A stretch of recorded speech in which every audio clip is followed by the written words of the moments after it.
إن الحمد لله نحمده ونستعينه ونستغفره ونعوذ بالله من شرور أنفسنا ومن سيئات أعمالنا من يهدي الله ولا مضل له ومن يضلله فلا هادي له أشهد أن لا إله إلا الله وحده لا شريك له وأشهد أن محمدا عبده ورسوله رب اشرح لي صدري ويسر لي أمري واحلل عقدة من لساني يفقهوا قولي اللهم أرنا الحق حقا وارزقنا اتباعه وأرنا الباطل باطلا وارزقنا اجتنابه اللهم أيدنا بروح القدس۔ ہم نے زندگی میں الحمدللہ بہت دفعہ قرآن پڑھا ہے، اور پڑھا تو ہے ہم نے، مگر ہم یہ نہیں جانتے کہ وہ تلاوت، وہ قرآن کا سننا ہمارے اعمال نامے میں کس درجے کو کوالیفائی کر چکا ہے، وہ ہمارے رب کو پسند آیا یا نہیں۔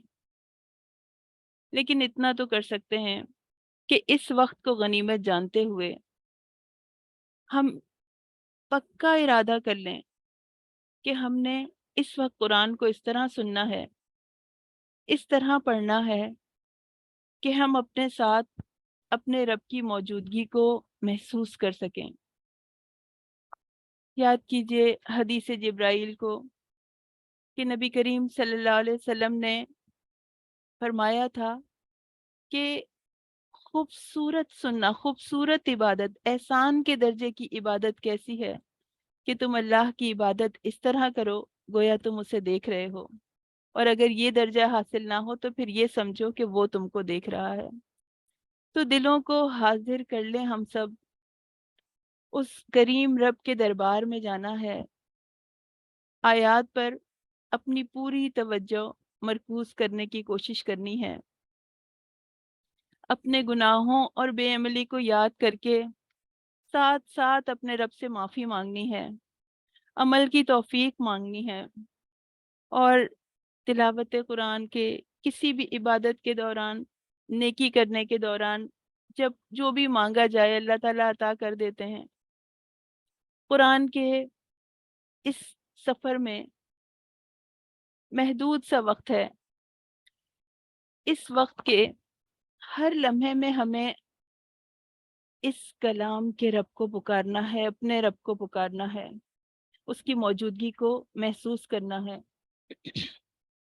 سورہ یونس میں آتا ہے کہ وہ ہمارے ساتھ ہوتا ہے، اپنے بندوں کے ساتھ ہوتا ہے جب وہ اس عظیم کتاب کے ساتھ ہوتے ہیں۔ تو اگر اس کی کتاب کے قریب آ کر بھی ہم اپنے رب کے قریب نہ آئے تو یہ بڑے خسارے کا سودا ہے۔ تو ہم تمام مشاغل سے ہٹ کر اس دنیا سے ذرا کٹ کے ابتدا کرتے ہیں۔ اعوذ باللہ من الشیطان الرجیم، بسم اللہ الرحمن الرحیم۔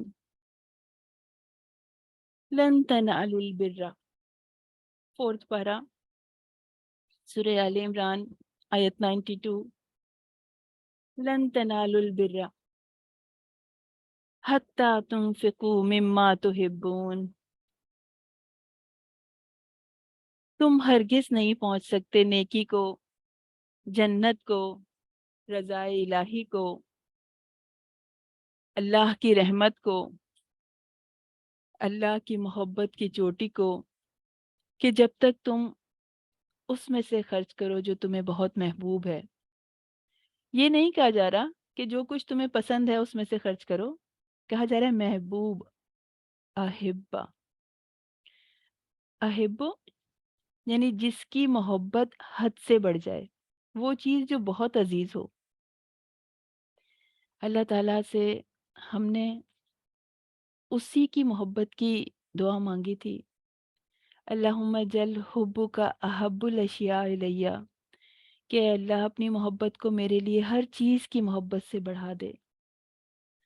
البر کا راستہ اللہ کے قرب کی طرف جاتا ہے، لا محبوب الا اللہ، اللہ سے زیادہ محبوب کوئی بھی نہیں ہے۔ اللہ کی محبت کو ہمیں پانا ہے، اگر اللہ کی محبت کو پانا ہے تو دنیا کی محبت کو ذرا کم کرنا پڑے گا۔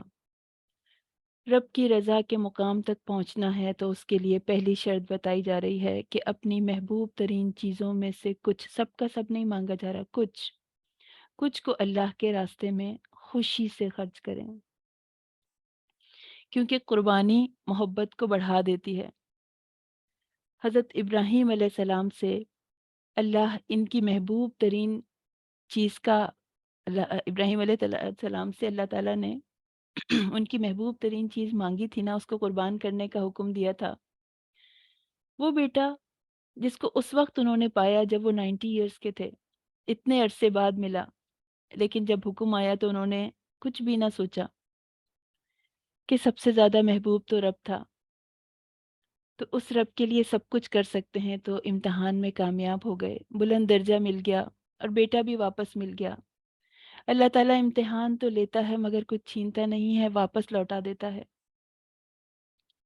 ہم سے اللہ تعالیٰ نے اتنی بڑی قربانی نہیں مانگی، ہم سے اللہ تعالیٰ نے یہ نہیں مانگا، ہمیں اتنے بڑے امتحان میں نہیں ڈالا، بس اتنا کہا کہ جو چیزیں تمہیں بہت محبوب ہیں اس میں سے کچھ خرچ کرو۔ تو صحابہ کرام نے کیا کیا یہ آیت سن کے؟ انہوں نے یہ نہیں کہا کہ ابھی تو یہ آیت نازل ہوئی ہے، ذرا سوچتے ہیں کہ ابھی ہمیں کیا چیز محبوب ہے، ابھی تو سوچنا پڑے گا، ڈیسائیڈ کرنا پڑے گا، ذرا مشورہ بھی کریں گے، اور اس میں کیا چیز داخل ہوگی کیا نہیں ہوگی، کسی مفتی سے پوچھتے ہیں، کسی عالم سے پوچھتے ہیں، تو ابھی ہمیں خود ہی صحیح سے سمجھ میں نہیں آیا کہ اس سے اللہ کیا چاہ رہے ہیں، اللہ تعالیٰ کس چیز کی طرف اشارہ کر رہے ہیں۔ یعنی سوچ پھر سیکنڈ تھاٹ۔ اب اگر سوچ رہے ہیں کچھ کا یہ رسپانس بھی آئے گا کہ اگر قرآن 10 دفعہ پڑھیں گے اور 10 دفعہ اس حکم سے گزریں گے تو کیا 10 دفعہ اپنی محبوب چیزوں میں سے خرچ کریں گے؟ مجھے تو کچھ اتنا کلیئر نہیں ہو رہا کہ خرچ بھی کریں تو کیا کریں کیا نہ کریں، اور آج کل تو کوئی صحیح ضرورت مند بھی نہیں ملتا۔ تو آپ کو یہ باتیں سن کر کون یاد آ گیا؟ یہ کس کا طریقہ تھا؟ قَالُوا ادْعُ لَنَا رَبَّكَ يُبَيِّن لَنَا مَا هِيَ، یہ وہی ہے بنی اسرائیل کہ جن کو اللہ تعالیٰ نے قربانی کا حکم دیا اور پھر انہوں نے اس میں اتنی کٹ حجتیاں کی۔ تو اگر ہمیں اللہ کی طرف بڑھنا ہے، اللہ کی محبت پانی ہے، تو آج ہی کچھ نہ کچھ خرچ کرنا ہے یا پھر تہیہ کر لینا ہے اپنے اس دعوی محبت کو ثابت کرنے کے لیے۔ تو اللہ تعالیٰ نے کہا تمہارے پاس جو کچھ ہے اس میں ہمیں اپنی کمزوریاں بھی ہم چیک کر سکتے ہیں۔ ہو سکتا ہے کہ کسی کو اپنی نیند کا کچھ حصہ قربان کرنا پڑے، کسی کو نیند بہت پیاری ہو، صرف مال کی بات نہیں ہے، کوئی بھی چیز ہو سکتی ہے، تو اپنی نیند کا کچھ حصہ قربان کر کے وہ آج سے عہد کر لے کہ آج میری رات کا کم از کم اتنا وقت میرے رب کے ساتھ کلام کرنے میں گزرے گا۔ کسی کی کوئی عادت جو ہے وہ ایسی ہے جو اللہ کو پسند نہیں ہے، کوئی شوق ایسا ہے اس کو قربان کرنا پڑے، ہو سکتا ہے کہ یہ میرے رب کو پسند نہیں ہے، مجھے پسند ہے لیکن میں اپنے رب کے خاطر اس کو چھوڑ دوں گی، یا پھر کوئی ٹیلنٹ، کوئی ہنر، وہ میں اللہ کی راہ میں لگا دوں گی، وہ مجھے بہت محبوب ہے۔ تو اپنی صلاحیتوں سے میں اور اپنی محنت سے کسی بھی طریقے سے جو بھی میری فیلڈ ہے اس میں اللہ کے دین کو فائدہ پہنچاؤں گی۔ یہ ہو سکتا ہے کہ کوئی کھانا جو انسان کو بہت اچھا لگ رہا ہو اس میں دوسروں سے شیئر کریں۔ وہ سورہ دہر کی آیت ہے نا، وہ یطعمون الطعام علی حبہ مسکینا و یتیما و اسیرا، وہ کھانا کھلاتے تھے اللہ حبہ ہی، اس کی محبت کے باوجود خود بھی چاہت ہوتی تھی، ڈر لگتا تھا کہ وہ چیز کم نہ پڑ جائے، ایسا نہیں ہو کہ ہمارے گھر کے لیے ہی نہ بچے، لیکن پھر بھی خرچ کرتے تھے، اور پھر خرچ کر کے وہ کھانا کھلا کے کہتے تھے انما نطعمکم لوجہ اللہ، ہم نے تو اللہ کا چہرہ دیکھنے کے لیے، اللہ کی رضا کے لیے کھانا کھلایا ہے، لا نرید منکم جزاء ولا شکورا، ہم کچھ بھی نہیں چاہتے، تم سے کوئی جزا نہیں چاہتے، تم سے شکریہ بھی نہیں چاہتے کہ تم ہمارے احسان مند ہو کہ ہم تمہیں کھانا کھلاتے ہیں۔ تو اللہ کی رضا کے لیے ہو سکتا ہے کہ کوئی ڈریس انسان کو اچھا لگتا ہو سکتا ہے کوئی اور چیز، یا سیل فون کے ساتھ وقت گزارنا آج کل محبوب ترین ہے۔ تو اپنے اس وقت کو اپنے رب کی رضا کے لیے اس کے بجائے قرآن کے ساتھ گزار دیں، موبائل کے بجائے قرآن کے ساتھ گزار دیں۔ تو یا پھر اپنے آپ کو لمیٹڈ کر لیں کہ ہم اس کو صرف ضرورت کے لیے استعمال کریں گے، اپنے وقت کا قیمتی حصہ اس کی نظر نہیں کریں گے۔ تو یہ بھی ہو سکتا ہے کہ کسی کو اپنی اولاد بہت محبوب ہو، وہ کہے کہ میں اپنی اولاد کو اللہ سے جوڑ دوں گی، اللہ کی کتاب سے کنیکٹ کر دوں گی۔ یہ بھی ہو سکتا ہے کہ کہیں گھروں کو جوڑنے کے لیے، اللہ کی رضا کے لیے اپنی انا کو قربان کرنا پڑے، کیونکہ ایمان والے تو اللہ سے شدت کی محبت کرتے ہیں، تو اللہ کی محبت میں وہ اپنا تزکیہ کرتے ہیں۔ اللہ ہمیں توفیق عطا فرمائے۔ پھر تذکرہ آ رہا ہے بنی اسرائیل کا، حضرت یعقوب علیہ السلام کا۔ کھانے کی ہر چیز بنی اسرائیل کے لیے حلال تھی، مگر جو اسرائیل نے اپنے اوپر حرام کر لی۔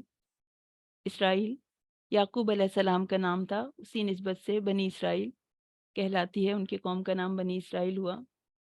مسند احمد میں ابن عباس رضی اللہ تعالیٰ عنہ سے روایت ہے کہ یہود نے نبی کریم صلی اللہ علیہ وسلم سے 4 سوال کیے اور ان کے جواب بتائے گئے تھے۔ ان میں سے ایک یہ تھا کہ کھانے کی وہ کون سی چیزیں ہیں جنہیں یعقوب علیہ السلام نے تورات نازل ہونے سے پہلے اپنے لیے حرام کر لیا تھا۔ تو آپ صلی اللہ علیہ وسلم نے اس کا یہ جواب دیا کہ اسرائیل یعنی یعقوب علیہ السلام جب سخت بیمار ہو گئے تھے اور بیماری بہت طول اختیار کر گئی تھی، تو انہوں نے یہ نظر مانی تھی کہ اگر اللہ تعالیٰ انہیں شفا عطا فرمائے گا تو وہ اپنے پسندیدہ کھانے اور پسندیدہ مشروب کو ترک کر دیں گے، اور ان کا پسندیدہ کھانا اونٹ کا گوشت اور جو اونٹ کا دودھ تھا۔ تو یہ بات سن کر یہود نے آپ کی تصدیق کی اور آپ نے فرمایا اے اللہ تو ان پر گواہ ہو جا۔ یہ مسند احمد میں یہ حدیث موجود ہے۔ لیکن اسلامی شریعت میں کسی بھی حلال اور جائز چیز کو نظر کے طور پر یا ممنوع یا حرام نہیں ٹھہرایا جا سکتا۔ پیغمبر کو بھی یہ اختیار نہیں ہے، نبی کریم صلی اللہ علیہ وسلم کو بھی یہ اختیار نہیں دیا گیا۔ تو جب پیغمبر نہیں کر سکتے تو کوئی بھی نہیں کر سکتا، اور اگر کوئی شخص ایسا کرے گا تو اس کو قسم توڑ کے قسم کا کفارہ دینا ہوگا۔ پھر رخ موڑا جا رہا ہے ہدایت کے مرکز کی طرف۔ سب سے پہلا گھر انا اول بیت، قرآن نے بتا دیا سب سے پہلا عبادت خانہ تو کعبہ ہے جو بکہ میں ہے۔ بکہ مکہ ہی کا نام ہے۔ مبارکن، خیر و برکت والا، مسلسل عبادتیں، دنیا بھر کی نعمتیں ہیں اس جگہ پر، اللہ کی رحمت برستی ہے۔ 1,00,000 ایک نماز 1,00,000 گناہ اس کا ثواب ہوتا ہے۔ طواف کرنے والے کے گناہ مٹا دیے جاتے ہیں۔ ہدایت کا مرکز ہے یہ گھر، مسلمانوں کا فوکس ہے، مومنوں کے دل اٹریکٹ ہوتے ہیں اس کی طرف۔ وہاں کی عبادات دلوں کو دھو دیتی ہیں، تزکیہ کر دیتی ہیں۔ پھر اس میں ایک چیز اور بھی امپورٹنٹ ہے کہ مسجد اقصی بیت المقدس پہلا گھر نہیں ہے بلکہ کعبۃ اللہ پہلا گھر ہے، اور اس میں کعبۃ اللہ 40 سال پہلے یعنی بیت المقدس کی تعمیر سے 40 سال پہلے تعمیر ہوا۔ رسول اللہ صلی اللہ علیہ وسلم نے فرمایا، یہ بخاری کی حدیث ہے احادیث الانبیاء میں، تو نبی کریم صلی اللہ علیہ وسلم سے سوال کیا حضرت ابو ذر رضی اللہ تعالیٰ عنہ نے کہ اے اللہ کے رسول، روئے زمین پر سب سے پہلے کون سی مسجد بنائی گئی؟ تو آپ نے فرمایا مسجد حرام۔ پوچھا پھر کون سی؟ آپ نے فرمایا مسجد اقصی۔ پوچھا ان دونوں کے درمیان کتنی مدت ہے؟ آپ نے فرمایا 40 سال، یعنی 40 سال پہلے، یعنی مسجد اقصی سے 40 سال پہلے خانہ کعبہ بنایا گیا۔ اور اس گھر کا حج کی بات ہو رہی ہے، فیہ آیات، اس میں کھلی ہوئی نشانیاں ہیں، بینات، کھلی ہوئی واضح مقام ابراہیمہ جس میں مقام ابراہیم بھی ہے، ومن دخلہ کان آمنا، اور جو اس گھر میں داخل ہوتا ہے وہ امن پا جاتا ہے، وَلِلَّهِ عَلَى النَّاسِ حِجُّ الْبَيْتِ مَنِ اسْتَطَاعَ إِلَيْهِ سَبِيلًا، لوگوں پر اس گھر کا حج کرنا اللہ کا حق ہے، جو شخص اس تک پہنچنے کی طاقت رکھتا ہو، اور جو انکار کر دے تو پھر اللہ تعالیٰ جہان والوں سے بے پرواہ ہے۔ حج کی بات کی جا رہی ہے، متفقن علیہ حدیث ہے، حضرت عائشہ رضی اللہ تعالیٰ عنہ بیان کرتی ہیں کہ میں نے نبی صلی اللہ علیہ وسلم سے جہاد پر جانے کی اجازت طلب کی، تو آپ نے فرمایا کہ تمہارا جہاد تمہارا حج ہے۔ ترمذی کی حدیث ہے، نسائی میں بھی ہے، یہ مشکات میں 2524 اس کا نمبر ہے، کہ ابن مسعود رضی اللہ تعالیٰ عنہ بیان کرتے ہیں کہ رسول اللہ صلی اللہ علیہ وسلم نے فرمایا کہ حج اور عمرہ پے در پے کیا کرو، یعنی کنٹینیوس، ایک کے بعد دوسرا، کیونکہ وہ فقر اور گناہوں کو اس طرح ختم کر دیتے ہیں جس طرح بھٹی لوہے اور سونے اور چاندی سے میل دور کر دیتی ہے، اور حج مقبول کی جزا تو صرف جنت ہے۔ پھر فرمایا یا ایھا الذین آمنو، اے لوگو جو ایمان لائے ہو، اتقوا اللہ، اللہ کا تقوی اختیار کرو، اور کیسا تقوی؟ جیسا کہ تقوی کرنے کا حق ہے۔ تو تقوی کا حکم دیا گیا، گاڈ کانشیس ہو جاؤ، اللہ کی پسند کے مطابق اپنے آپ کو ڈھال لو، اللہ کا ایسا ڈر ہمارے اندر پیدا ہو جائے جو گناہوں کی طرف جانے سے روک دے اور فرائض کو خوبصورتی سے ادا کروا دے ہم سے۔ حدیث میں آتا ہے کہ بندہ تقوی کی اصل حقیقت کو نہیں پہنچ سکتا جب تک کہ اس بات کو چھوڑ دے جو کہ دل میں کھٹکتی ہے۔ اور ایک اور بھی حدیث ہے کہ نبی کریم صلی اللہ علیہ وسلم نے فرمایا کہ اپنی استطاعت کے مطابق تقوی کو لازم کر لو، ہر پتھر اور درخت کے پاس اللہ کو یاد کرو، یعنی ہر وقت اللہ کو یاد کرو، اللہ کا ذکر کرو، اور جب کوئی برا عمل ہو جائے تو اس سے توبہ کر لو، اور پوشیدہ عمل کے ساتھ پوشیدہ توبہ، اور اعلانیہ عمل کے ساتھ اعلانیہ توبہ۔ حق تقاتہ ہی، عبداللہ بن مسعود رضی اللہ تعالیٰ عنہ فرماتے ہیں کہ اس کا مطلب یہ ہے کہ اللہ کی اطاعت کی جائے، نافرمانی نہ کی جائے۔ تقوی کی روح گناہوں سے بچنا ہے، حرام چیزوں کو چھوڑ دینا ہے، نیکیاں کرنے کے باوجود اگر حرام کام نہیں چھوڑا تو پھر وہ شخص متقی نہیں ہے۔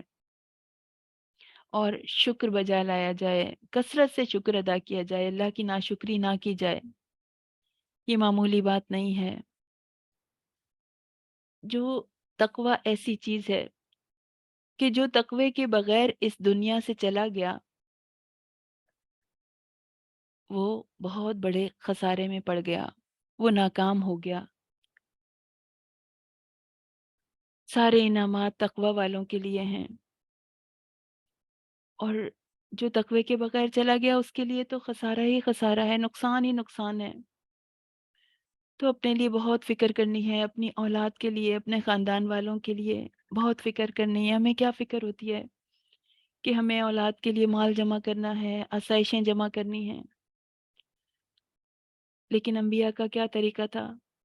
وَوَصَّىٰ بِهَا إِبْرَاهِيمَ بِبَنِيهِ وَيَعْقُوبَ، مرتے وقت بھی ابراہیم علیہ السلام نے اور یعقوب علیہ السلام نے وصیت کی تھی، یا بنیا، اے میرے بچوں، ان اللہ اصطفیٰ لکم الدین، تمہارے لیے اللہ نے اس دین کو چن لیا ہے، فلا تموتن الا وانتم مسلمون، ہرگز مت مرنا تم یہاں تک کہ تم مسلمان ہو، تم اللہ کے فرما بردار ہو۔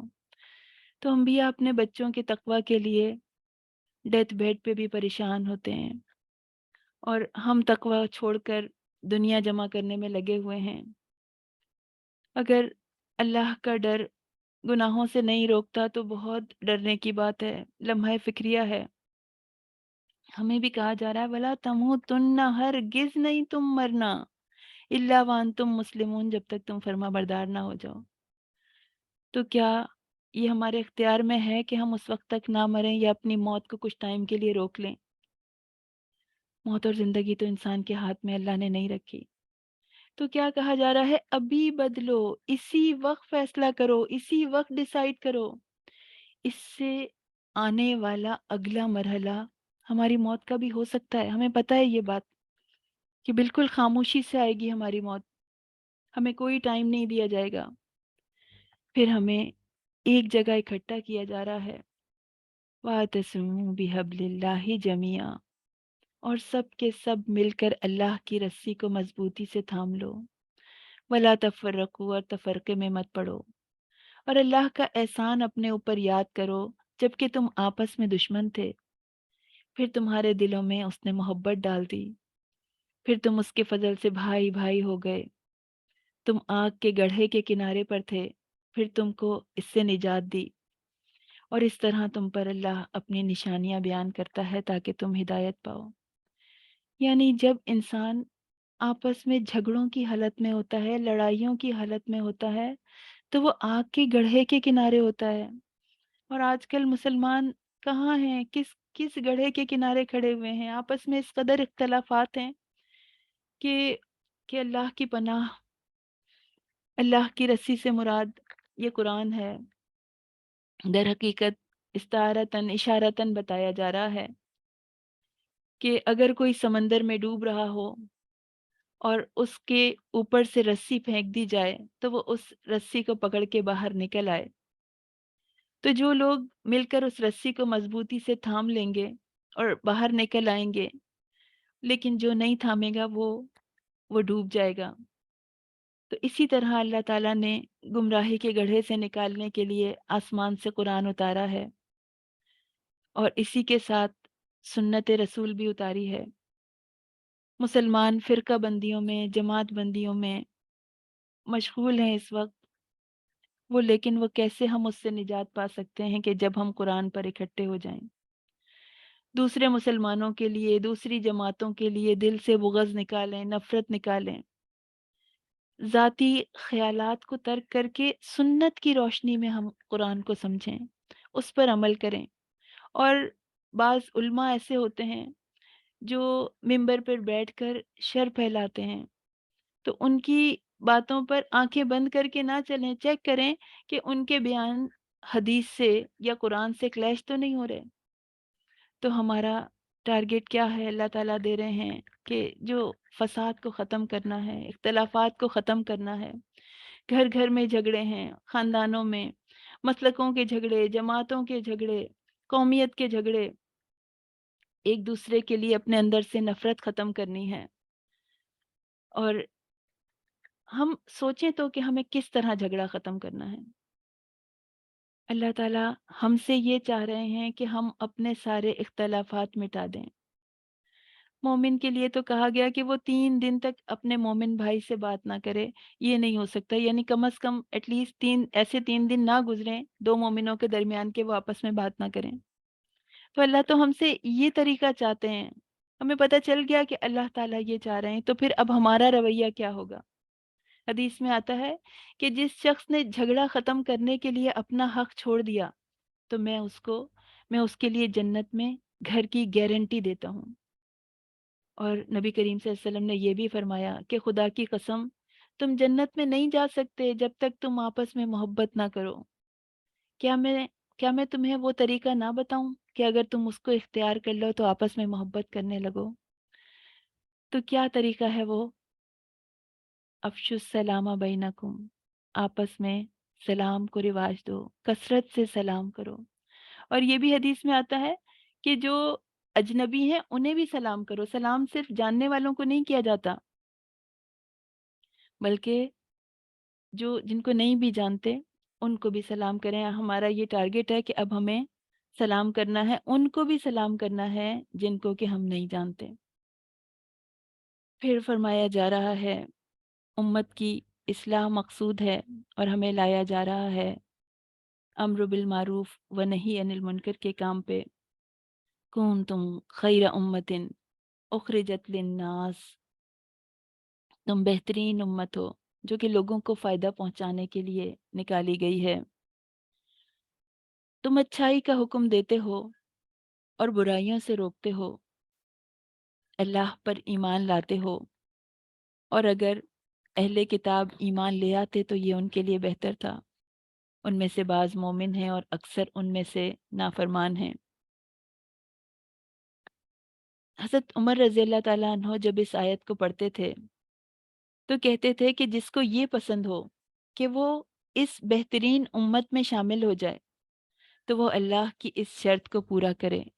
یہ شرط کیا ہے؟ امر بالمعروف و نہی عن المنکر، کہ تم معروف کا حکم دو گے اور برائیوں سے روکو گے اور اللہ پر حقیقی ایمان لاؤ گے۔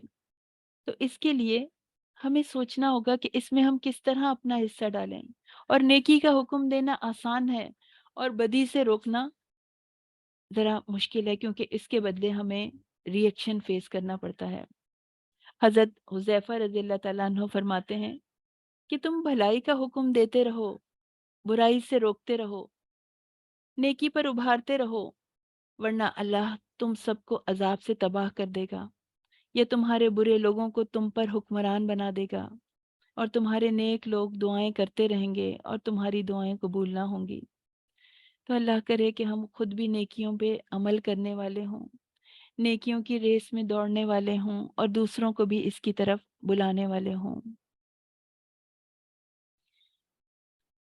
انہوں نے سوال کیا ہے کہ کیا غیر محرم کو سلام کرنا درست ہے؟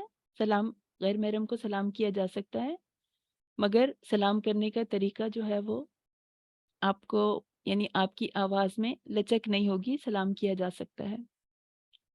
پھر نیکیوں کی دوڑ کی دعوت دی جا رہی ہے ہمیں، وَسَارِعُوا وَسَارِعُوا إِلَىٰ مَغْفِرَةٍ مِّن رَّبِّهِمْ، اپنے رب کی مغفرت کی طرف دوڑو، وَجَنَّةٍ، اور جنت کی طرف، عرضها السماوات والارض، جس کا عرض آسمان اور زمین کے برابر ہے، اعدت للمتقین، یہ متقیوں کے لیے تیار کی گئی ہے۔ ابھی اس سے پہلے اللہ تعالیٰ نے ہمارے لیے حکم دیا کہ تقوی پر آ جاؤ، اپنے اندر تقوی ڈیولپ کر لو۔ اب بتایا جا رہا ہے کہ تمہاری یہ محنت، یہ کوشش تمہیں جنت کی طرف لے کے جائے گی، کیونکہ جنت متقیوں کے لیے ہے۔ وہاں پہ تمہارے لیے کیسے سامان رکھے ہوئے ہیں جو کوئی آنکھ سوچ بھی نہیں سکتی، جس کا کوئی ذہن گمان بھی نہیں کر سکتا۔ تو جلدی کرو، وہ سارے ہو، جلدی کرو، سرعت دکھاؤ، ایک دوسرے سے آگے نکل جاؤ، سارے ہو، دوڑ لگاؤ۔ تو اللہ سے بخشش چاہنے کے لیے قرآن سے جڑ جاؤ۔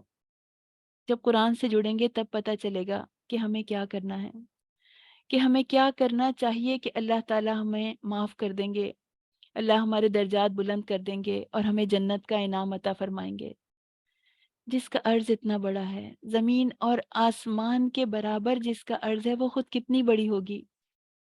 وَسَارِعُوا، ہمیں اپنے آپ کو اس ریس میں لگانا ہے، اس کا پارٹیسپینٹ بننا ہے، ہمیں بار بار دہرانا ہے، وَسَارِعُوا سَارِعُوا، دوڑو دوڑو، مجھے اپنا وقت ضائع نہیں کرنا۔ ہم سب نے اپنے آپ کو ٹارگٹ دینا ہے، ہمیں تو اللہ تعالیٰ نے ٹارگٹ دیا ہوا ہے، وَسَارِعُوا، دوڑو دوڑو، اپنا وقت نہیں ضائع کرو، ٹائم ویسٹ نہیں کرو، بہت کم ٹائم ہے ہمارے پاس، زندگی کے لمحات بہت کم ہیں، اور ہمیں بہت کچھ کرنا ہے اپنے رب کی رضا کے لیے۔ جن لوگوں کی زندگی کے مقصد نہیں ہوتے، وہ اپنے قیمتی وقت کو فضولیات میں، لغویات میں ضائع کرتے ہیں، گھنٹوں فون پہ باتیں کر سکتے ہیں، ساری ساری رات ٹی وی کے آگے بیٹھ سکتے ہیں۔ متقی نہیں بیٹھ سکتے، ایمان والے نہیں بیٹھ سکتے، ان کے پاس اتنا وقت نہیں ہے سارا سارا وقت سوشل میڈیا پر گزارنے کا، وہ نہیں رہ سکتے اس میں انگیج۔ تو بہت کام کرنا ہے ہمیں، اور پھر تو قبر میں آرام ہی آرام ہے، سب کے حقوق پورے کرنے ہیں، فرائض پر خود جمنا ہے، فرائض کو احسان کے طریقے سے، خوبصورت طریقے سے ادا کرنا ہے، عبادات میں آگے نکلنے کی کوشش کرنی ہے، لوگوں کے کام آنا ہے، لوگوں کی مدد کرنی ہے۔ اور کیا صفات ہیں متقیوں کی؟ الذین ينفقون فی السراء والضراء، اور وہ لوگ جو سختی میں اور آسانی میں، خوشی اور تکلیف میں خرچ کرنے والے ہوتے ہیں اللہ کی راہ میں۔ بازاروں میں جا کر اپنے لیے شاپنگ کرنے والے نہیں ہوتے بلکہ لوگوں کے لیے خرچ کرنے والے ہوتے ہیں۔ والکاظمین الغیظ، اور غصے کو ضبط کرنے والے ہوتے ہیں۔ والعافین عن الناس، اور لوگوں کو معاف کرنے والے ہوتے ہیں۔ تو بتایا جا رہا ہے واللہ یحب المحسنین، تو اللہ تعالیٰ ان احسان کرنے والوں سے محبت رکھتے ہیں۔ تو اوپن میرٹ کی اناؤنسمنٹ کی جا رہی ہے۔ جنت میں جانے والے ان متقیوں کی کیریکٹرسٹکس بتائی جا رہی ہیں، صفات بتائی جا رہی ہیں کہ عمل کے میدان میں آگے بڑھیں اور خرچ کریں۔ ینفقون فی السراء والضراء، خوشحالی کی مستی اور تکلیف کی سختی حواس کو گم کر دیتی ہے، اس طرح کہ اللہ کو ہی انسان بھول جاتا ہے۔ تو صدقہ ہر حال میں لازم ہے، تکلیف ہو یا آسانی، خوشحالی ہو یا بدحالی، تو ہمیں صدقہ کرنا ہے، مال کی محبت کو کم کرنا ہے، دینے کا مزاج بنایا جا رہا ہے۔ حدیث میں آتا ہے کہ دوزخ کی آگ سے بچو، خواہ کھجور کا ایک ٹکڑا ہی صدقہ کیوں نہ کرنا پڑے۔ اور کھجور کا ٹکڑا تو ہر ایک کے پاس ہوگا، ہم میں سے کوئی یہ ایکسکیوز نہیں دے سکے گا کہ میرے پاس کچھ تھا ہی نہیں جو میں اللہ کی راہ میں خرچ کرتی، اور ہم اس سے پہلے بھی ڈسکس کر چکے ہیں کہ اللہ کی راہ میں مال کے علاوہ بھی بہت کچھ خرچ کیا جا سکتا ہے، اپنا وقت لگایا جا سکتا ہے، اپنی محنت، اپنی انرجی لگائی جا سکتی ہے، اور جو مال ہو اس میں سے بھی کچھ نہ کچھ کرتے رہنا ہے صدقہ، تاکہ دلوں کا تزکیہ ہو۔ اور کہا جا رہا ہے والکاظمین الغیظ، یہ نہیں کہا جا رہا کہ انہیں غصہ ہی نہ آتا ہو، ذرا وہ غصے کو پی جانے والے ہوں، ضبط کرنے والے ہوں۔ اور ہمارے نبی نے بھی یہی بتایا کہ جب تم میں سے کسی کو غصہ آئے تو اس کا کیا طریقہ ہونا چاہیے کہ وہ خاموش ہو جائے، یعنی جب اگر وہ بولنا شروع کرے گا تو وہ بہت ساری غلط باتیں بھی بول دے گا، تو اسے اپنے آپ کو کنٹرول کرنا ہے کہ وہ چپ ہو جائے۔ اور ایک اور حدیث میں ہے کہ حضرت سلمان بن سرد رضی اللہ تعالیٰ عنہ بیان کرتے ہیں کہ میں نبی کریم صلی اللہ علیہ وسلم کے پاس بیٹھا ہوا تھا اور دو آدمی ایک دوسرے سے جھگڑا کر رہے تھے، تو ان میں سے ایک کا چہرہ سرخ ہو گیا اور رگیں پھولنے لگیں۔ تو رسول اللہ صلی اللہ علیہ وسلم نے فرمایا کہ یہ شخص اگر کہے اعوذ باللہ من الشیطان الرجیم تو اس کا جوش اور غضب دور ہو جائے گا، یعنی وہ جس کیفیت میں ہے اس سے وہ باہر نکل آئے گا۔ تو اپنے آپ کو غصے سے روکنے کی کوشش کرنی ہے کہ غصہ نہ آئے ہم، یعنی غصہ ایک تو جب کبھی کوئی ایسی بات ہو جاتی ہے تو انسان ہے، غصہ آ ہی جاتا ہے، لیکن اللہ کے حکم کو اس وقت یاد کر کے اس کو کنٹرول کرنے کی کوشش کرنی ہے، اس کو چینلائز کرنا ہے۔ پھر حدیث میں یہ بھی آتا ہے کہ قیامت کے روز اللہ کی طرف سے منادی ہوگی کہ جس شخص کا اللہ پر کوئی حق ہے وہ کھڑا ہو جائے، تو اس وقت صرف وہ لوگ کھڑے ہوں گے جنہوں نے لوگوں کو اللہ کے لیے معاف کر دیا ہو، عافینا عن الناس ہوں گے وہ۔ اف، دل سے مٹا دینا، دل میں جو کچھ بھی بغض ہے، نفرت ہے، غصہ ہے، اس کو مٹا دینا۔ تو ہمیں اپنے دل کو اللہ کی مدد سے اللہ کے حکم پر اس کیفیت میں لانا ہے، جن جن سے بھی ہمارے دل میں نفرت محسوس ہوتی ہے نکال لیجئے اپنے آپ کو اس سے، اور کہیے بار بار کہ میں کسی سے نفرت نہیں کرتی، میں نے اللہ کے لیے معاف کر دیا۔ اور جو اللہ کے لیے معاف کرے گا اللہ اس کے بھی سارے گناہ معاف فرما دے گا۔ اور پھر طریقہ بتایا جا رہا ہے متقیوں کا، والذین اذا فعلوا فاحشۃ او ظلموا انفسہم، اور جب وہ کوئی فحش کام کر بیٹھتے ہیں، فحش کام کیا ہوتا ہے؟ بڑی برائی جس کا اثر اپنی ذات تک محدود نہ رہے بلکہ دوسروں تک بھی جائے، وہ غیبت ہو سکتی ہے، طعنہ زنی ہو سکتی ہے، فحشی ہو سکتی ہے، او ظلموا انفسہم، اور ہر گناہ انسان کے اوپر ظلم ہے۔ تو جب کوئی غلطی ہو جائے، جب گناہ ہو جائیں تو پھر کیا کرنا چاہیے متقی کو؟ ذکر اللہ، اللہ کا ذکر کرو، کثرت سے اللہ کا ذکر، فاستغفروا لذنوبہم، اور اپنے گناہوں کی معافی مانگو، اپنے گناہوں سے توبہ کریں، یہ اللہ کا حکم آ رہا ہے۔ وَمَن يَغْفِرُ الذُّنُوبَ إِلَّا اللَّهُ، کتنا پیار ہے اس بات میں. وَمَن يَغْفِرُ الذُّنُوبَ إِلَّا اللَّهُ. کون معاف کرے گا گناہوں کو؟ کون معاف کرے گا سوائے اللہ کے؟ وہی معاف کر سکتا ہے. اس کی ایک اس کا ایک نام الصبور بھی ہے، صبر کرتا ہے لوگوں کے گناہوں پر. تو اور ان کا طریقہ ہوتا ہے مومنوں کا وَلَمْ يَسِرُّوا عَلَىٰ مَا فَعَلُوا. وہ اپنے کیے پر اڑے نہیں رہتے، اصرار نہیں کرتے اپنی غلطیوں پہ. وَهُمْ يَعْلَمُونَ، کیونکہ وہ جانتے ہیں اللہ کے حکم کو. حدیث میں آتا ہے کہ نبی کریم صلی اللہ علیہ وسلم نے فرمایا کہ ابلیس نے کہا کہ اے میرے رب، مجھے تیری عزت کی قسم ہے، میں بنی آدم کو آخری دم تک بہکاتا رہوں گا. اللہ نے فرمایا کہ مجھے بھی اپنے جلال کی قسم ہے، جب تک وہ مجھ سے بخشش مانگتے رہیں گے، مجھ سے استغفار کرتے رہیں گے، مجھ سے توبہ کرتے رہیں گے، تو میں انہیں معاف کر دوں گا، میں انہیں بخش دوں گا. تو اب ہم نے کیا کرنا ہے؟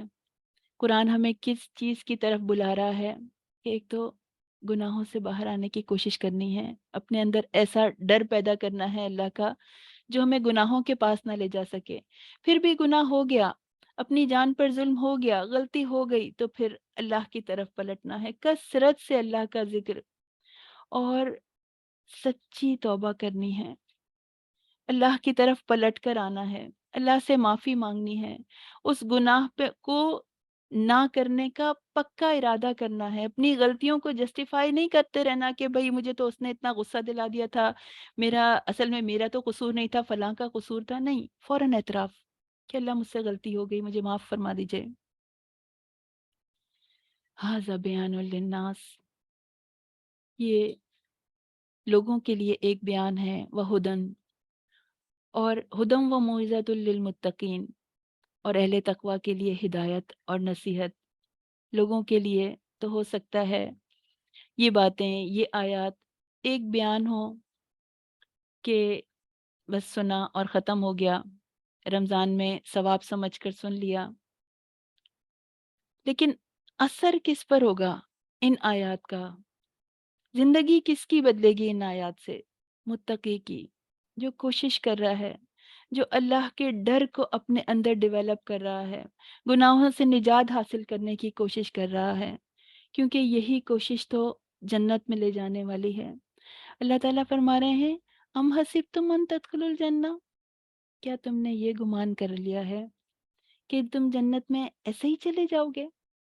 وَلَمَّا يَعْلَمُ الَّذِينَ جَاهَدُوا، ابھی تو اللہ نے یہ معلوم نہیں کیا ہے کہ تم میں جہاد کرنے والے کون سے ہیں، بہترین کوشش کرنے والے کون سے ہیں، اٹموسٹ کوشش کرنے والے کون سے ہیں. وَيَعْلَمُ الصَّابِرِينَ، اور ابھی تو اللہ نے یہ بھی نہیں دیکھا کہ صبر کرنے والے کون سے ہیں. اللہ تو ہر چیز جانتا ہے، اللہ کو ہر چیز کا علم ہے. یہاں پر کہنے کا مقصد یہ ہے کہ ہمیں اپنے اعمال کو ثابت کرنا ہے. صرف باتیں بنانے کی بات ہو تو ابو جہل کا ایمان بھی حضرت ابو بکر صدیق کے برابر آ جائے کہ میں اگر قیامت کے دن صرف باتوں پہ جنت ملے تو وہ بھی ایمان لے آئے، وہ بھی بہت سارے دعوے کرے، لیکن اپنے عمل سے اس کو ثابت کرنا ہے.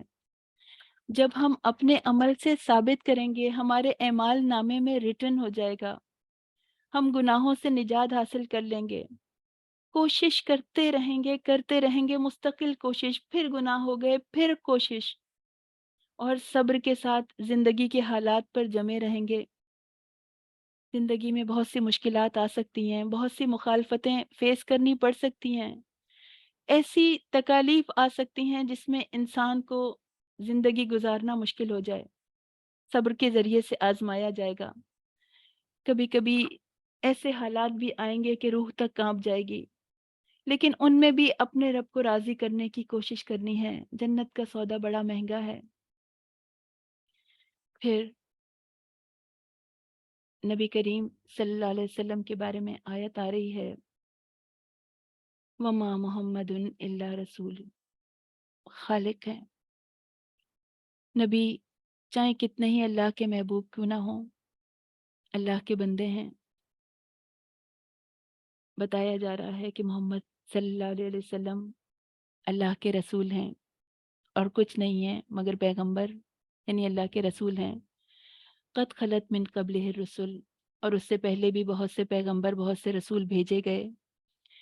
تو بھلا اگر یہ مر جائیں گے یا مارے جائیں گے تو تم الٹے پاؤں پھر جاؤ گے، اور جو الٹے پاؤں پھر جائے گا تو اللہ کا کچھ نقصان نہ کر سکے گا، اور ان قریب اللہ شکر گزاروں کو بہت اجر دے گا۔ نبی بھی اپنی موت کو نہیں روک سکتے تو کوئی اور بندہ کیسے اپنی موت کو دور کر سکتا ہے؟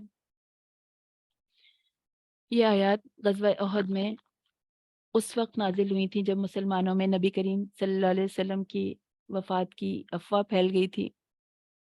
لیکن جس وقت نبی کریم صلی اللہ علیہ وسلم کی وفات ہوئی تو حضرت عائشہ رضی اللہ تعالیٰ عنہ سے روایت ہے کہ ابو بکر صدیق رضی اللہ تعالیٰ عنہ اپنے گھر سے مسجد میں آ گئے۔ لوگوں سے انہوں نے کوئی بات نہ کی بلکہ سیدھے عائشہ رضی اللہ تعالیٰ عنہ کے یہاں چلے گئے اور رسول اللہ صلی اللہ علیہ وسلم کے پاس آئے۔ اس وقت آپ نے یمنی دھاری چادر سے نبی کریم صلی اللہ علیہ وسلم کو ڈھانپا ہوا تھا۔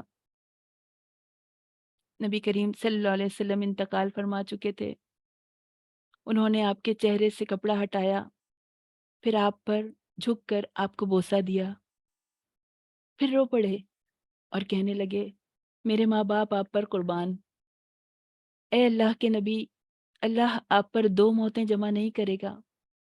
جو موت آپ پر لکھی گئی تھی وہ آ چکی۔ یہ بخاری میں یہ حدیث آتی ہے۔ ابو سلمہ کہتے ہیں کہ مجھے ابن عباس رضی اللہ تعالیٰ عنہ نے بتایا کہ ابو بکر صدیق رضی اللہ تعالیٰ عنہ نکلے اور عمر لوگوں سے باتیں کر رہے تھے۔ حضرت عمر رضی اللہ تعالیٰ عنہ فرما رہے تھے کہ جس نے یہ کہا کہ نبی کریم صلی اللہ علیہ وسلم کا انتقال ہو گیا، میں اس کو تلوار سے ختم کر دوں گا، تو کوئی یہ نہ کہے وہ زندہ ہیں۔ حضرت ابو بکر صدیق نے حضرت عمر سے کہا کہ بیٹھ جاؤ، مگر وہ نہ مانے۔ پھر فرمایا بیٹھ جاؤ، وہ پھر بھی نہ مانے۔ تو ابو بکر صدیق رضی اللہ تعالیٰ عنہ انہیں چھوڑ کر ممبر کی طرف متوجہ ہو گئے۔ انہوں نے خطبہ پڑھا۔ ابو بکر رضی اللہ تعالیٰ عنہ نے فرمایا، اما بعد، تم میں سے جو محمد صلی اللہ علیہ وسلم کی عبادت کرتا تھا تو جان لے کہ بے شک محمد صلی اللہ علیہ وسلم فوت ہو گئے ہیں، اور جو اللہ کی عبادت کرتا تھا تو بے شک اللہ زندہ ہے، کبھی فوت نہیں ہوگا۔ اور اللہ نے فرمایا وما محمد الا رسول، یعنی یہ مکمل آیت تلاوت کی۔ ابن عباس رضی اللہ تعالیٰ عنہ فرماتے ہیں، اللہ کی قسم ایسا معلوم ہو رہا تھا کہ اس سے پہلے یہ آیت لوگوں کو پتہ ہی نہیں تھی، جانتے ہی نہیں تھے۔ اللہ تعالیٰ نے یہ آیت ابھی نازل فرمائی ہے، ایسا لگ رہا تھا۔ یہاں تک کہ ابو بکر صدیق نے جب یہ آیت پڑھی تو لوگوں نے اسے ان سے لیا، ایسے لیا کہ جیسے وہ یہ آیت پڑھ رہے ہیں اور یہ آیت نازل کی جا رہی ہے۔ عمر رضی اللہ تعالیٰ عنہ نے فرمایا کہ اللہ کی قسم، میں نے ابو بکر رضی اللہ تعالیٰ عنہ سے جب اس آیت کی تلاوت سنی تو میں کھڑے کا کھڑا رہ گیا، میرے پاؤں مجھے اٹھا نہیں پا رہے تھے، یہاں تک کہ میں گر گیا۔ بخاری میں یہ حدیث موجود ہے، 4452 اس کا نمبر ہے المغازی میں۔ پھر نبی کریم صلی اللہ علیہ وسلم کی نرم طبیعت کے بارے میں بتایا جا رہا ہے کہ اللہ تعالیٰ نے ان کو کتنا نرم مزاج بنایا تھا۔ اللہ کی رحمت کے باعث آپ ان پر نرم ہیں، یعنی آپ لوگوں پر نرم دل تھے۔ اگر آپ بد زبان اور سخت دل ہوتے تو یہ سب آپ کے پاس سے چھٹ جاتے ہیں، دور چلے جاتے ہیں۔ جو لوگ غصہ کرنے والے ہوتے ہیں، چیخنے پکارنے والے ہوتے ہیں، لوگ ان کے پاس نہیں بیٹھتے، دور چلے جاتے ہیں۔ تو اللہ تعالیٰ اپنے نبی سے فرما رہے ہیں، سو آپ ان سے درگزر کیجئے اور ان کے لیے استغفار کیجئے اور کام میں ان سے مشورہ کیا کیجئے۔ پھر جب آپ کا پختہ ارادہ ہو جائے تو اللہ تعالیٰ پر بھروسہ کریں، بے شک اللہ تعالیٰ توکل کرنے والوں سے محبت کرتا ہے، بھروسہ کرنے والوں پہ محبت کرتا ہے۔ تو اللہ تعالیٰ ہمیں ٹیم کے لیڈر کی صفات بتا رہے ہیں کہ سب سے پہلے نرمی سے کام لینے والا ہونا چاہیے، نرم دل ہونا چاہیے، لوگوں کی کمزوریوں کو بار بار نہ دہرائے، انہیں تانے نہ دے، انہیں شرمندہ نہ کرے، ان کی غلطیوں کو معاف کر دے۔ اور ان کو مشوروں میں شریک رکھے۔ ڈیسیژن لیڈر کا ہوگا، مگر مشورہ وہ سب سے کرے، اس طرح اور لوگ انکریج ہوتے ہیں، حوصلہ افزائی ہوتی ہے ان کی۔ پھر ہمیں زندگی کی سب سے بڑی حقیقت کے بارے میں بتایا جا رہا ہے، کل نفس ذائقۃ الموت، ہر جان موت کا مزہ چکھنے والی ہے، اور تمہیں تمہارے اجر قیامت کے دن پورے دے دیے جائیں گے۔ پھر جو شخص آگ سے دور کر دیا گیا اور جنت میں داخل کر دیا گیا تو یقیناً وہ کامیاب ہے، اور دنیا کی زندگی تو دھوکے کے سامان کے سوا کچھ نہیں۔ منافقین کے لیے سزا ہے مرنے کے بعد، اہل ایمان کے لیے جزا ہے، زندگی بھر کی محنت کا صلہ ملے گا مرنے کے بعد۔ مومنوں کو پیام تسکین ملے گا، طمانینت ملے گی، بس نزا ان کی آخری آزمائش ہوگی، اس کے بعد ان کے لیے آرام ہی آرام ہے۔ تو سب کو، سارے مخالفوں کو، سارے دشمنوں کو، دوستوں کو، سب کو موت کی اس منزل سے گزرنا ہے، اور اس میں جیتے گا وہ جو دوزخ سے محفوظ رہا اور جنت میں داخل کر دیا گیا۔ پھر فرمایا ان فی خلق السماوات والارض، خاتمہ سورت کی آیات ہیں، آسمانوں اور زمین کی پیدائش میں، بے شک آسمانوں اور زمین کی پیدائش میں، واختلاف اللیل والنہار، اور رات اور دن کے آنے جانے میں، لا آیات لأولی الالباب، عقل مندوں کے لیے نشانیاں ہیں، الذین یذکرون اللہ قیاما وقعودا وعلی جنوبہم، وہ لوگ جو قیام میں اٹھتے بیٹھتے اور اپنی کروٹوں کے بدل اللہ کا ذکر کرتے ہیں، وَيَتَفَكَّرُونَ فِي خَلْقِ السَّمَاوَاتِ وَالْأَرْضِ، اور آسمان اور زمین کی پیدائش پر غور کرتے ہیں، تفکر کرتے ہیں، کہتے ہیں ربنا ما خلقت ھذا باطلا، تو نے کچھ بھی بے فائدہ نہیں بنایا، باطل نہیں بنایا، بیکار نہیں بنایا، سبحانکا، پاک ہے تو، فقنا عذاب النار، تو ہمیں نار کے، آگ کے عذاب سے بچا لے۔ سورہ آل عمران کی یہ آیات بہت قیمتی ہیں۔ جب یہ نازل ہوئیں تو ہمارے نبی اتنا روئے کہ آپ کی داڑھی آنسوؤں سے بھیگ گئی، اور لوگوں نے پوچھا کہ آپ اتنا کیوں روتے ہیں؟ تو آپ نے کہا میں اللہ کا شکر گزار بندہ کیوں نہ بنوں، اس کے شکر میں کیوں نہ روں، جبکہ اللہ نے آج کی شب مجھ پر یہ مبارک آیات نازل کی ہیں، اور پھر ان آیات کی تلاوت فرمائی، اور آپ نے فرمایا کہ ہلاکت ہے ان کے لیے جو ان آیات کو پڑھیں مگر ان پر غور نہ کریں۔ نبی کریم صلی اللہ علیہ وسلم کا کیا طریقہ تھا کہ جب وہ تہجد کے وقت اٹھتے تھے تو وضو کرنے سے بھی پہلے ان آیات کو پڑھتے تھے، آسمان کی طرف دیکھ کر، اور بتایا جا رہا ہے کہ ذکر کی اہمیت، الذین یذکرون اللہ قیاما وقعودا، زیادہ سے زیادہ ذکر، چلتے پھرتے اٹھتے بیٹھتے ذکر، کیونکہ حدیث میں آتا ہے کہ ذکر الہی سے زیادہ کوئی چیز اللہ کے عذاب سے نجات دینے والی نہیں ہے، اور دل دو چیزوں سے آلودہ ہوتا ہے، غفلت اور گناہ سے، اور دو چیزوں سے صاف اور روشن ہوتا ہے، استغفار اور ذکر الہی سے۔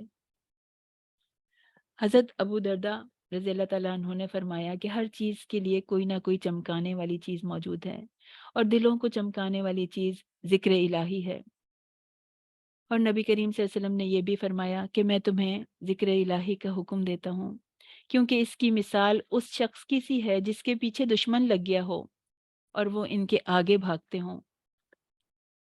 تو اولو الالباب کہا جا رہا ہے، عقل مند کہا جا رہا ہے، تو وہ دل سے بھی، وہ صرف زبان سے ہی اللہ کا ذکر کرنے والے نہیں ہوتے بلکہ دل سے اور اپنے جسم کے تمام اعضاء سے ذکر کرتے ہیں۔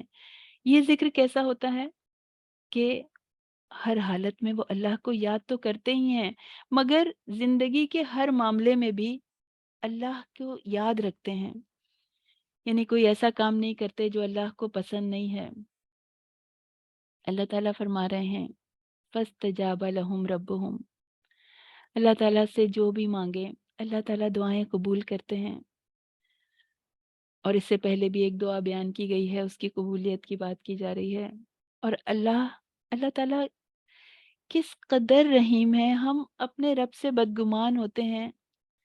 فرمایا انی لا اضیع عمل عامل منکم من ذکر او انثی، یعنی میں کسی عمل کرنے والے کے عمل کو ضائع نہیں کرتا، چاہے وہ مرد ہو یا عورت، دونوں عمل کے لحاظ سے برابر ہیں۔ پتہ نہیں کیوں عورتیں اپنے رب سے بدگمان ہوتی ہیں۔ اور جس نے جو بھی اللہ کے لیے کیا، اللہ تعالیٰ نے ایک ایک چیز گنوا دی۔ بعدکم من بعد، تم میں سے بعض ایسے ہوں گے، بعدکم من بعد تم دونوں، یعنی بعض تم میں سے بعض کی جن سے ہیں بعض سے ہیں۔ والذین ہاجروا، جن لوگوں نے ہجرت کی، ایک تو وطن کی ہجرت بھی اس میں کاؤنٹ ہوگی کہ اپنی جگہ کو چھوڑ کر اللہ کے لیے دوسری جگہ چلے گئے، اور گناہوں سے ہجرت کی، نیکیوں کی طرف آ گئے، قرآن کی طرف آ گئے، قرآن کو مضبوطی سے تھام لیا۔ وَأُخْرِجُوا فِي دِيَارِهِمْ، بہت سے ایسے ہوں گے جو اپنے گھروں سے نکالے گئے اللہ کے لیے۔ وَأُوذُوا فِي سَبِيلِي، اس میں تو سب کچھ آ جاتا ہے۔ وہ اذیت دیے گئے، فی سبیلی، میرے راستے میں، ستائے گئے، وہ کسی بھی لحاظ سے ستائے گئے۔ کسی نے اللہ کے لیے اذیت برداشت کی، اللہ کے لیے کوئی تکلیف برداشت کی، یہاں تک کہ اس کی انتہا کیا ہے؟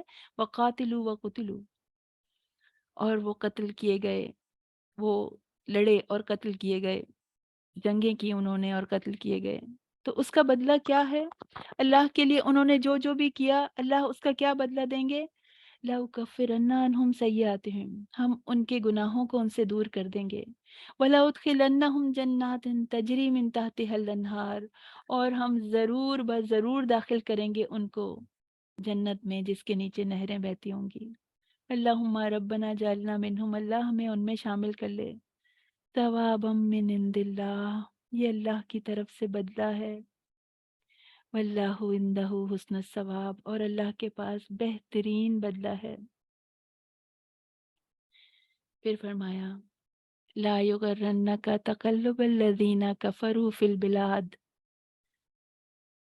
تمہیں کافروں کا چلنا پھرنا، یعنی ان کی چمک دمک، ان کی سڑکیں، ان کے شہر، ان کا طرز زندگی تمہیں دھوکے میں نہ ڈال دے۔ متاع قلیل، تھوڑی دیر کا فائدہ ہے۔ ثم مأواہم جہنم، اور پھر اس کے بعد ان کا ٹھکانہ دوزخ ہے۔ وبئس المہاد، اور وہ بہت برا ٹھکانہ ہے۔ تو کافروں کی خوشحالی دیکھ کر ان پہ رشک مت کرنا، اس لیے کہ ان کے لیے ایک زبردست قاتل تیار ہے، یعنی جہنم۔ پھر فرمایا، سورہ نساء شروع ہو رہی ہے،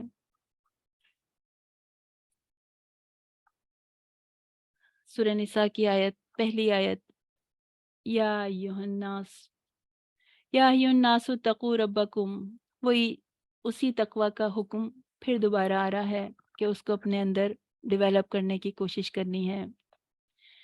اپنے اے لوگو، اپنے رب سے ڈرو جس نے تمہیں ایک جان سے پیدا کیا اور اسی جان سے اس کا جوڑا بنایا، اور ان دونوں سے بہت سے مرد اور عورتیں پھیلائیں، اور اس اللہ سے ڈرو جس کا واسطہ دے کر تم ایک دوسرے سے اپنا حق مانگتے ہو، اور رشتہ داری کے تعلقات کو بگاڑنے سے بچو، بے شک اللہ تم پر نگران ہے۔ سورہ نساء کی یہ پہلی آیت خطبہ نکاح میں پڑھی جاتی ہے، اور ہم میں سے بہت سے لوگ اس کو سن چکے ہوں گے اور کچھ کا سننا باقی ہوگا۔ تو جب اس کو سنیں تو کانشیسلی اس کو سنیں۔ پھر وہ آیت ہے، وَإِنْ خِفْتُمْ أَلَّا تُقْسِطُوا، اور اگر تم یتیم لڑکیوں سے بے انصافی کرنے سے ڈرتے ہو تو جو عورتیں تمہیں پسند آئیں ان میں سے دو دو، تین تین، چار چار سے نکاح کر لو۔ اگر تمہیں خطرہ ہو کہ انصاف نہ کر سکو گے تو پھر ایک ہی نکاح کرو، اور جو لونڈی تمہاری ملک میں ہو وہی صحیح، یعنی وہی صحیح اگر نکاح نہ کر سکو تو۔ اور یہ طریقہ بے انصافی سے بچنے کے لیے زیادہ قریب ہے۔ اس آیت کے بارے میں حضرت عائشہ رضی اللہ تعالیٰ عنہ کے بھانجے عروہ بن زبیر رضی اللہ تعالیٰ عنہ نے پوچھا حضرت عائشہ سے، تو انہوں نے فرمایا،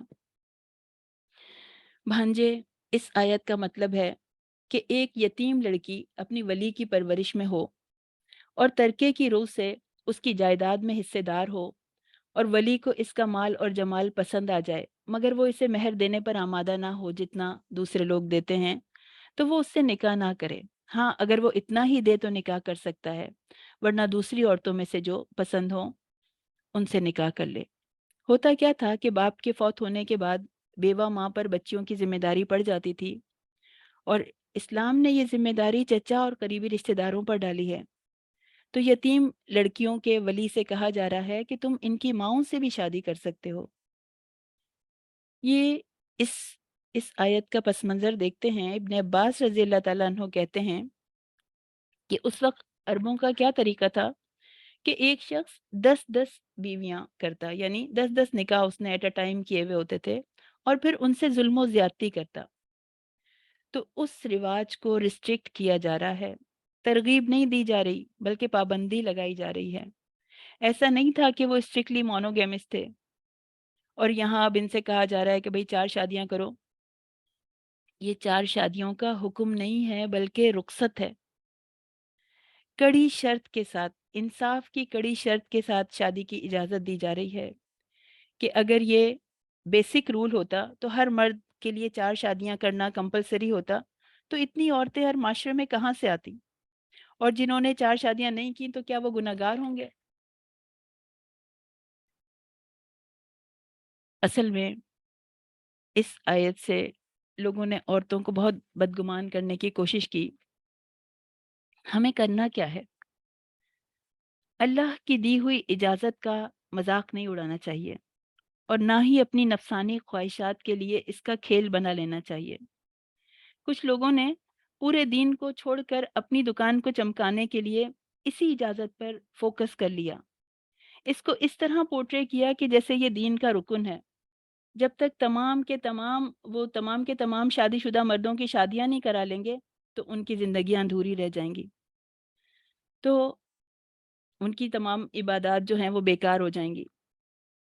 تو ہر معاملے میں اعتدال سے کام لینا ہے۔ اللہ باریک بین ہے، نیتوں کا جاننے والا ہے، اور اس اس یہ وہ موضوع ہے جس کے ذریعے سے مسلمان عورتوں کو دین سے بدگمان کیا جاتا ہے، لیکن اصل میں سنت موقدہ سے لا علمی کی وجہ سے ایسا ہے۔ سنت موقدہ کیا ہوتی ہے؟ سنت موقدہ وہ کام ہوتا ہے جس کا نبی اکرم صلی اللہ علیہ وسلم نے صحابہ رضی اللہ تعالیٰ عنہ کو حکم دیا، اور سب نے وداؤٹ ایکسیپشن سب صحابہ نے عمل کیا۔ بہت سے کام نبی اکرم صلی اللہ علیہ وسلم نے ذاتی طور پر بھی کیے، ان کو سنت نہیں کہا جائے گا۔